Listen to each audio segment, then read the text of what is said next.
His breath was hot against my skin, his hands urgent, claiming every inch of me with a possessiveness that sent shivers down my spine. My back arched as his lips trailed down my neck, his teeth grazing the sensitive skin just above my collarbone. I gasped, tangling my fingers in his dark hair, pulling him closer, craving more. "You're mine," he growled, his voice thick with need. "Yes," I moaned, pressing my body against him, letting him consume me. The silk sheets beneath me were cool against my bare skin, a stark contrast to the fire between us. His body moved against mine, a perfect rhythm of control and abandon. Every touch, every kiss ignited something deeper, something raw and desperate. I wanted him closer, deeper, until there was no space left between us. His grip tightened around my waist as he pulled me up, his lips crashing against mine, swallowing the sounds of pleasure that spilled from me. I was lost in him, in the way his body knew mine so well, in the way he unraveled me with every precise movement. "Say my name," he demanded, his breath ragged. "Daniel," I moaned, fingers digging into his shoulders as another wave of pleasure crashed over me. His lips curved against my skin. "Good girl." I trembled in his arms, the intensity of it all leaving me breathless. He held me close, his heartbeat steady against mine, his fingers tracing lazy patterns down my spine. For a moment, everything felt perfect. Safe. Loved. I turned my head slightly, pressing a soft kiss to his jaw. "I love you." Daniel exhaled, his arms tightening around me. "I love you too, baby." His words wrapped around me like a promise, a vow unspoken. I smiled, pressing my face into his chest, letting the warmth of his body lull me into contentment. I thought about how lucky I was to have him, my perfect husband, my perfect life. If I had known then what I know now, I never would have let myself believe in perfection. The first message came a week later. I was in the kitchen, humming softly as I poured myself a cup of coffee, when my phone buzzed on the counter. I picked it up absent-mindedly, expecting a text from Daniel or maybe one of my friends. But the moment my eyes scanned the screen, my breath caught. "Your husband isn't who you think he is." I frowned, my fingers tightening around the phone. A scam, I thought, or some prank. I deleted the message without another thought. But then 2 days later, another one came. "You should really start paying attention, Emily." This time a chill crept down my spine. Someone knew my name. I didn't tell Daniel. Seemed ridiculous, like something out of a bad thriller novel. Besides, I trusted him. There was no reason to let some anonymous message shake me. But the messages didn't stop. "He's lying to you. Look closer. You have no idea who you're sleeping next to." Each one made my skin crawl. By the time the 10th message arrived, doubt had already begun to sink its claws into me. One night, after Daniel had fallen asleep beside me, I found myself staring at him in the dim glow of the city lights filtering through the curtains. He looked peaceful, his face relaxed, lips slightly parted. Could he really be hiding something from me? I hated myself for even considering it. But the seed had been planted, and no matter how much I tried to ignore it, it wouldn't stop growing. A week later, I received something that made my blood turn to ice. A photo. At first, I didn't understand what I was looking at. It was grainy, taken from a distance, but as I zoomed in, my stomach clenched painfully. Daniel, sitting at a restaurant, his head tilted slightly, a small, intimate smile on his lips. Across from him, a man. I blinked. The angle of the photo made it hard to see his face clearly, but there was something familiar about him. The way he held himself, the curve of his jawline, it was nagging at me, pulling at something buried deep in my memory. And then like a slap to the face, it hit me. Quinn. My cousin. Or rather, the man I had once called my cousin. I staggered back, the phone slipping from my fingers. The room spun around me as the past came rushing back, colliding with the present in a way that made my entire body go numb. Quinn had died 2 years ago. At least, that was what I had been told. My hands trembled as I reached down to pick up my phone, my heart pounding so hard it hurt. My eyes remained fixed on the image on the screen, as if staring at it long enough would somehow change what I was seeing. But no matter how much I tried to deny it, the truth was right in front of me. Quinn. Alive. Sitting across from my husband, in what looked like a private dinner. I struggled to breathe, my mind racing with 1,000 questions. How was this possible? Quinn had been in an accident. His body had never been recovered. But we had all assumed the worst. I had grieved for him. I had let him go. And now here he was very much alive. And with Daniel. A cold shiver ran down my spine. Why had Daniel never told me? Why was he meeting Quinn in secret? I felt sick, my stomach twisting into painful knots. The messages, the warnings, they weren't just some cruel prank. Someone had been trying to tell me the truth all along. But what truth? My fingers hovered over the screen as I considered calling Daniel, confronting him, demanding answers. But a deep instinct, something primal and urgent, told me to wait, to find out more before I exposed what I knew. That night, I lay beside Daniel in bed, stiff as a corpse, while he slept soundly next to me, his arm draped over my waist, his breathing steady, warm. I used to find comfort in his presence, but now it felt suffocating. I needed to know the truth. The next morning, after Daniel left for work, I made my decision. I hired a private investigator. His name was Marcus, a man in his late 40s, with sharp eyes and a no-nonsense demeanor. He listened in silence as I explained my situation, his expression unreadable. When I showed him the photo, he took a long moment to examine it before finally speaking. "You want me to find out what your husband's hiding?" "Yes. And you want me to find this man, Quinn?" I swallowed hard. "Yes." Marcus nodded, pocketing the photo. "Give me a week." It was the longest week of my life. Each day dragged on painfully, my paranoia growing with every passing hour. Daniel acted the same as always, loving, attentive, the perfect husband. But now every smile, every touch, felt like a carefully crafted lie. I watched him closer than ever. Where was he going when he left for his late meetings? Who was he texting when he turned his phone away from me? Every small detail that I had once ignored now felt like pieces of a puzzle I had never realized I was meant to solve. And then finally Marcus called me. "Meet me. Now." His voice was sharp. "Urgent." I barely remembered the drive to his office, my hands gripping the steering wheel so tightly my knuckles turned white. When I arrived, Marcus was waiting for me, his face grim. He didn't waste time. "Your husband," he said, sliding a folder across the desk, "is not who you think he is." My throat tightened as I opened the folder. Inside were photos, documents, bank statements, evidence of a life I had never known Daniel lived. Late-night meetings at hotels, money transfers to private accounts, trips he had told me were for business but were actually something else entirely. And then there were the photos of him and Quinn. Not just the one I had been sent, but more.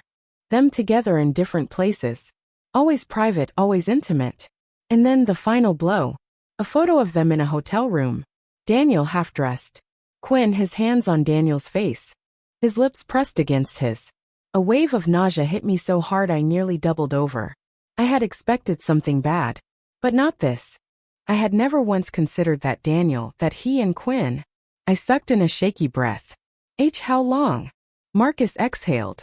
2 years. Maybe longer. 2 years. The entire time we had been married. I felt like the ground had been ripped out from under me. But then Marcus hesitated. His expression darkened. "There's more." I blinked. "What do you mean?"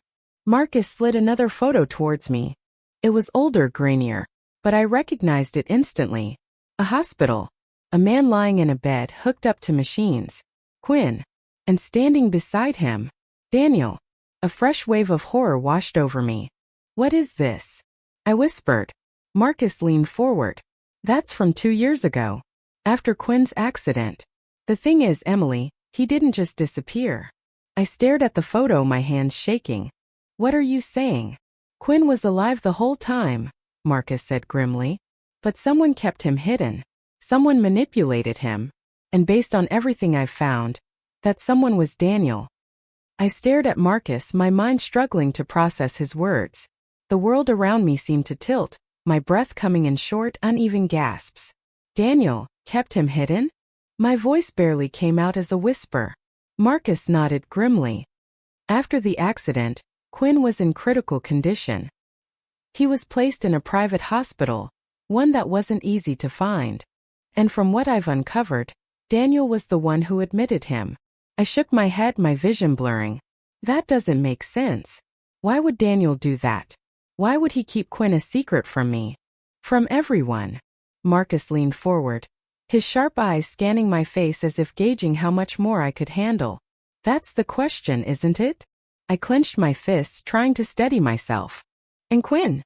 What happened to him after? Marcus hesitated. You need to see for yourself. He handed me another envelope, his fingers pressing into the thick paper as if he wasn't sure he should give it to me. Inside were more photos. The first one made my stomach drop. It was Quinn, but he looked different. Gaunt. Pale. His eyes empty, almost lifeless. The next few pictures showed him leaving a building, an upscale residence, not a hospital. Dressed well, but there was something about his posture that felt off. Like he wasn't fully present in his own body. And then there were the worst ones. Daniel. With Quinn. The way he touched him, the way he leaned in close. It wasn't just familiarity. It was control. Possession. My hands trembled as I clutched the photos. Where was this taken? I whispered. Marcus exhaled. A private penthouse. Daniel's name isn't on the lease, but all payments trace back to him. My stomach twisted painfully. I had spent years believing that Quinn was gone forever, only to find out that he had been alive, kept somewhere I never knew by the very man I had married. And the worst part? Daniel had never once looked at me the way he looked at Quinn in those pictures. A dark, insidious thought crept into my mind. Had Daniel ever truly loved me? Or had I only ever been a cover? I swallowed hard, my fingers tightening around the edges of the photos. I need to see him. Marcus nodded. I figured you'd say that. He's in the city. I can take you there tonight. The drive to the penthouse was a blur. My pulse pounded in my ears, my thoughts racing with every possible scenario of what I was about to find. By the time we pulled up outside, my hands were ice cold, my breath shallow. Marcus parked a block away. You sure about this? I nodded, gripping the door handle. I need to know. He didn't argue. I'll be close by. Call me if anything goes wrong. I barely registered his words as I stepped out into the cool night air, my legs moving on instinct. The building was sleek, modern. The kind of place only the wealthy could afford. Only people like Daniel. The elevator ride up felt agonizingly slow. My heart slammed against my ribs with every passing second, anticipation clawing at my insides. And then finally I was standing in front of the door. I hesitated only a moment before I knocked. Silence. I knocked again, harder this time. A few seconds later, I heard soft footsteps on the other side. The door opened, and there he was. Quinn. My breath caught in my throat. Up close, the changes in him were even more striking. He was still devastatingly handsome, but there was a hollowness in his eyes that hadn't been there before. His sharp features were slightly thinner. His lips parted in surprise as he stared at me. Emily, he breathed. My vision blurred with unshed tears. Quinn, I choked out. For a moment we just stood there, neither of us moving. And then suddenly he pulled me inside, shutting the door behind me. The air between us was thick, heavy with something unspoken. You shouldn't be here, he said, his voice hoarse. I swallowed hard. I had to see you. His eyes flickered with something unreadable. How did you find me? I hesitated. Someone sent me a photo. Of you. With Daniel. His jaw tensed. He looked away, exhaling shakily. You don't understand, Emily. You have no idea what's going on. Then tell me, I pleaded. Tell me why Daniel never told me you were alive. Tell me why you're here living like this. Quinn let out a bitter laugh, rubbing a hand down his face. Living? You think this is living? I reached for him instinctively, but he flinched away. Something inside me cracked. Quinn. I whispered. Please. His gaze met mine, something dark and tormented swirling behind his eyes. Then suddenly he was moving, closing the distance between us, his hands gripping my arms. Do you really want to know the truth, Emily? He murmured, his voice dangerously low. I nodded, my breath hitching. He leaned in, his lips brushing against my ear as he whispered. I belong to him now. A shudder ran through me. No, I whispered, shaking my head. You're not. But he silenced me with a kiss. It was desperate, hungry. Nothing like the Quinn I remembered. His fingers dug into my skin, his body pressing me back against the wall. For a moment I let myself sink into it, into him, into the memory of what we once had. But something was wrong. The way he touched me, the way he kissed me, it wasn't love. It was something else entirely. Possession, desperation, control. And suddenly I realized this wasn't just about us. This was about Daniel. Everything led back to him. And I was finally starting to understand the terrifying truth. My body was pinned between Quinn and the cold wall behind me. His breath hot against my skin. His hands gripped me like a man drowning, as if holding on to me was the only thing keeping him tethered to reality. But this wasn't Quinn. Not the man I once loved. Not the man I had mourned. Something was broken inside him. Something Daniel had done. I pushed against his chest, trying to create distance between us, but his grip tightened. His lips moved down to my neck, urgent, needy but laced with something else, something desperate. "Quinn," I whispered, my voice barely audible. His movements stilled just for a moment. His breath was ragged, his forehead pressing against mine. "You shouldn't have come here, Emily," he murmured. "You don't understand what you've walked into." I swallowed hard, my fingers trembling as they reached up to touch his face. His skin was warm, but his eyes, those beautiful haunted eyes, were cold, empty. "What did he do to you?" I whispered. A bitter chuckle escaped his lips as he pulled away slightly, his hand still resting on my waist. "You really want to know?" His voice was laced with something dark. I nodded. He exhaled, his grip loosening as he stepped back. "I lost everything the night of that accident, Emily. My past, my memories, you. And when I woke up, Daniel was the only thing I had left." My heart clenched painfully. "He took you away from me," I said, my voice shaking. "He kept you hidden." Quinn's lips curled into a humorless smile. "And then he rebuilt me into something else." His eyes darkened, his fingers twitching at his sides. Something that belonged to him. A wave of nausea rolled through me. "No, he whispered. That's not true. He manipulated you, Quinn. He made you think you had no choice." His gaze flickered with something, doubt maybe. But it was gone just as quickly. "You don't get it," he murmured, taking a step closer. "There is no escaping him.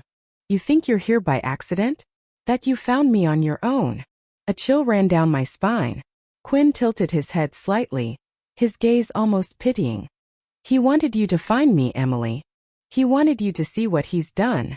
The realization hit me like a truck. Daniel had orchestrated all of this. The photos, the messages, the discovery of Quinn. But why? My stomach twisted as the answer slowly came to me. Because he wanted me to know. He wanted me to see that he had won. A sharp knock at the door made both of us jump. Quinn's entire body went rigid, his eyes darting toward the entrance. The knock came again, louder this time. "Who is it?" I whispered. Quinn's jaw clenched. "You already know." I felt the blood drain from my face. The door handle turned, and a moment later, Daniel stepped inside. Dressed in a dark suit, he looked as impeccable as ever, his expression calm, unreadable. His gaze flickered between me and Quinn, a slow smirk curling at the corner of his lips. "Emily," he said smoothly, "I was wondering when you'd catch up." I took an instinctive step back. "You planned this," I accused. Daniel let out a quiet chuckle, his eyes gleaming with amusement. "I told you before, love. I always plan everything." My hands clenched into fists. "You lied to me. You let me believe Quinn was dead." His expression didn't change. Because in a way he was. He glanced at Quinn, who stood motionless beside me, his face blank. "The man you knew doesn't exist anymore." A sick feeling settled in my gut. Quinn wasn't just trapped. He was owned. I turned back to Daniel, my voice shaking with fury. "What did you do to him?" Daniel exhaled, tilting his head as if considering his answer. "I gave him a new life. A new purpose. You see, Emily, love isn't always about possession." He stepped closer, lowering his voice. "Sometimes it's about control." I flinched. He smiled. "And I control everything."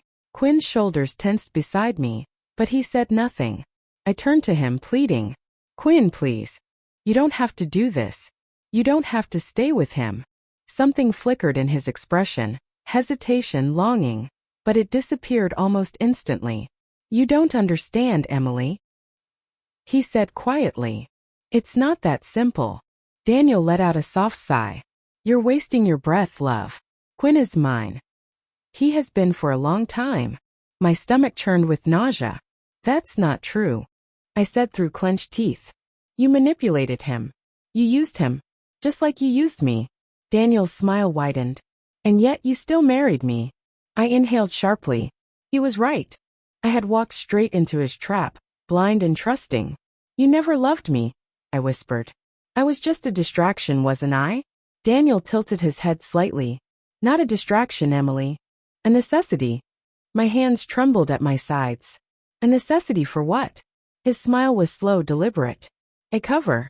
A wave of dizziness washed over me. I had been nothing more than a mask for him. A shield to hide the truth. You're a monster, I breathed. Daniel chuckled. Perhaps. But that doesn't change the fact that I've already won. I turned to Quinn desperately. Please. If there's even a part of you that still remembers, fight this. Quinn's expression wavered for the briefest moment. His fingers twitched. And then slowly, his hand reached for mine. Hope swelled in my chest. Until Daniel spoke again. Quinn, he said softly. Quinn's entire body tensed. Come here. The room fell into suffocating silence. I felt Quinn's fingers tighten around mine. Just for a second. Then slowly he pulled away. He stepped toward Daniel without hesitation, his expression going blank once more. I watched in horror as Daniel reached out, brushing a possessive hand down Quinn's back. Good boy, he murmured. Quinn closed his eyes, his entire body rigid. Something inside me shattered. Daniel turned back to me, his eyes gleaming with triumph. You see, love, he said, voice smooth as silk. He was never yours to begin with. My knees nearly buckled. Quinn had made his choice.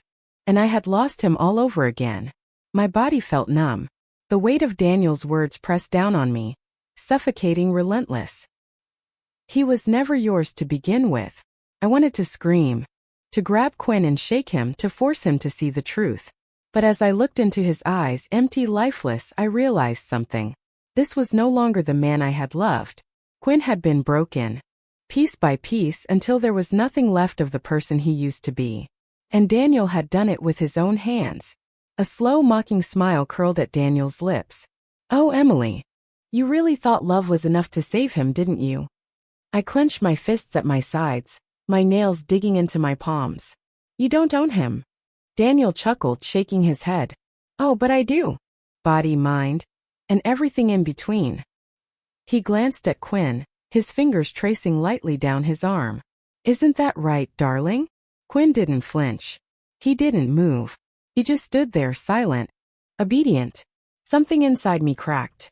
I took a slow step forward, forcing my voice to stay steady. Quinn, I whispered. If there's even a part of you that still remembers me, I need you to listen. You don't belong to him. Quinn's jaw tightened ever so slightly. You don't have to obey him. I continued, my heart hammering. You're stronger than this. You always have been. Daniel sighed. Bored. Emily, really? Shut up. The words shot out of me like a bullet, sharp and full of fury. For the first time, Daniel's smile faltered. Quinn's fingers twitched. I took another step forward, reaching out to him. Look at me, Quinn. Really look at me. For a moment the mask slipped. His lips parted, his breath unsteady. His eyes flickered with something real. But then Daniel's hand came down on his shoulder, firm, grounding. And just like that, Quinn's expression went blank again. No, iwisparat. Daniel smirked. You see? He doesn't want to be saved. I shook my head. That's not true. Daniel chuckled. Oh, Emily. You always were so naive. Before I could react, he grabbed my wrist, yanking me forward until I was only inches away from him. You really think you can take him from me? He murmured, his breath hot against my skin. I glared up at him, refusing to flinch. You can break me, I said quietly, but you'll never have all of him. Daniel's eyes darkened. You think so? His grip tightened, his fingers pressing into my skin. And then, let her go. The words were barely above a whisper. Daniel's head snapped toward Quinn, his eyes narrowing. What did you just say? Quinn's gaze was fixed on me. his expression unreadable. Let her go. A slow smirk returned to Daniel's lips. Oh, sweetheart. Do you really think you're in a position to make demands? Quinn exhaled slowly. You don't need her. Daniel arched a brow. Don't I? Quinn swallowed hard. I'll do whatever you want. I'll stay. Just let her go. My heart twisted. Quinn, no. His gaze flickered to mine, something unreadable in his eyes. Daniel hummed in thought, then tilted his head. Interesting offer. He turned back to me, trailing a finger along my cheek. What do you think, love? Should I be merciful? I jerked my face away from his touch. Go to hell. Daniel laughed. Fiery as ever. That's why I like you, you know. You were always such a challenge. I gritted my teeth. You never liked me. You only liked controlling me. He smirked. Same thing, isn't it? I swallowed the bile rising in my throat. Let me go. Daniel exhaled dramatically. Fine. Run then. His fingers ghosted over Quinn's arm. But he stays. I turned to Quinn, my chest aching. Quinn. His lips pressed into a thin line. Go, Emily. Tears burned at the back of my eyes. I can't leave you. Daniel sighed. God, you two are exhausting. Just walk away already. I hesitated. Quinn's hands curled into fists. Go, he said, his voice firm. Now. I felt like my heart was being ripped in two. But I turned. And I ran. The cold night air hit my skin as I stumbled outside. My breath coming in ragged gasps. My mind was spinning, my body trembling. I had lost him. Again. And this time there was nothing I could do. I barely made it a few steps before a sharp sound pierced the air. A gunshot. I froze. My stomach twisted violently. Slowly I turned back. The door was open. Smoke curled from the gun in Daniel's hand. And Quinn. Quinn was on the floor. A strangled sob escaped my lips. No. Daniel let out a soft chuckle. Oh, darling. You should see your face right now. I couldn't move. I couldn't breathe. Quinn's eyes met mine, his body trembling. Blood pooled beneath him, soaking into the floor. He had tried to fight back. And Daniel had punished him for it. I took a shaky step forward. Please, I whispered. Please don't do this. Daniel exhaled, annoyed. Emily, you're ruining the moment. My entire body was shaking. I'll do whatever you want. Just let him go. Daniel tilted his head. Now you're begging? He chuckled. How pathetic. I dropped to my knees beside Quinn, pressing my hands against the wound on his side. Stay with me. I pleaded. Please stay with me. His lips parted, his breath shaky. You have to go, he whispered. Tears blurred my vision. I'm not leaving you. Daniel sighed, stepping closer. Oh, Emily. You never learn. I turned to face him, my entire body trembling. And then, I lunged. My hands wrapped around the gun, wrestling it from his grip. A shot rang out. Daniel staggered back, his eyes widening in shock. Blood bloomed across his shirt. For the first time, his smirk was gone. He stumbled, his knees buckling. And then he fell. Silence. I stared at him, my breath coming in ragged gasps. He wasn't moving. I turned back to Quinn, my hands shaking as I cradled his face. Stay with me, I begged. His eyes fluttered. And then finally, a whisper. Emily. I let out a broken sob, pressing my forehead against his. He was still alive. For now. But the nightmare wasn't over. And I wasn't going to lose him again.